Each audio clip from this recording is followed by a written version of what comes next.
But first tonight, you couldn't miss Albanese today spruiking his world-leading social media ban for kids. He'd even invited Oprah to attend his press conference and thought perhaps she'd give him her royal endorsement. She didn't turn up. Now, Albanese likes to pretend this was all his idea, but it wasn't. It was Peter Dutton who announced a social media ban for teenagers a full 3 months before Albanese did. Now, the Prime Minister did give Peter Dutton some credit today, but only for supporting his legislation. I do want to acknowledge as well Peter Dutton on a day like today. This legislation passed the Parliament last year with bipartisan support. I mean, that's some chutzpah, because what Albanese failed to mention is that his policy was Dutton's idea. And in fact, when the coalition put forward a trial social media ban, the Albanese government at first voted against it. In fact, in April last year, then Shadow Communications Minister David Coleman first spoke about an age limit for children.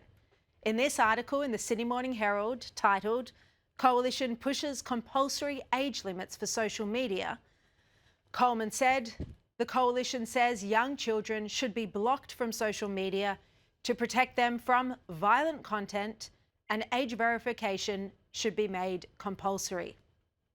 A month after that, the News Corp papers kicked off their campaign, and David Coleman explained his policy on the ABC the next month.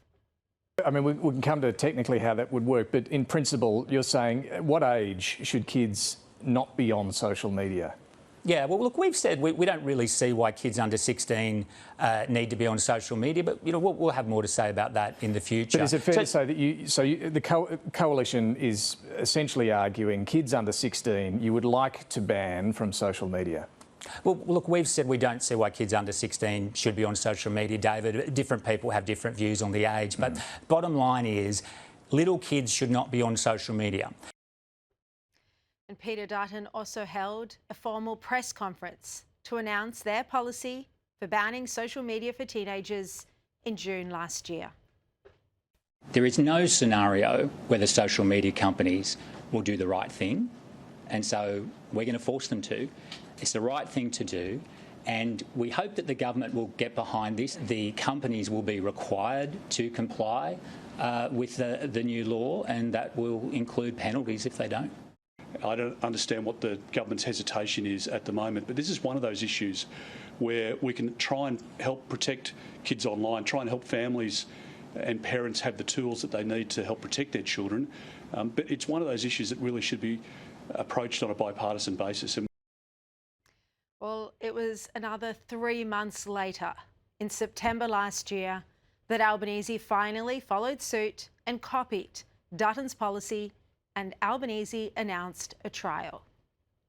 What we want to do, Nat, is to get our kids off their devices and onto the footy fields or the netball courts. Social media has a social responsibility in order to have that social licence. It's not easy, we accept that, and the result mightn't be perfect.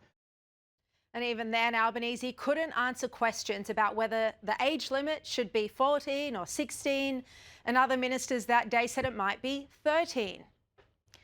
Now, putting that aside, this is great policy. Serious, necessary, important policy. It's arguably the best decision this government has made. But the Prime Minister should be honest about it. It wasn't his idea. He's not known for original thinking or brave ideas. It was coalition policy he simply lifted. But regardless of the politics of this, the substance matters. We do need a social media age limit because the tech giants are destroying young lives and fueling mental health issues in teenagers, young teenagers. Our children deserve a childhood, and they deserve to be protected. And hopefully this policy is the start.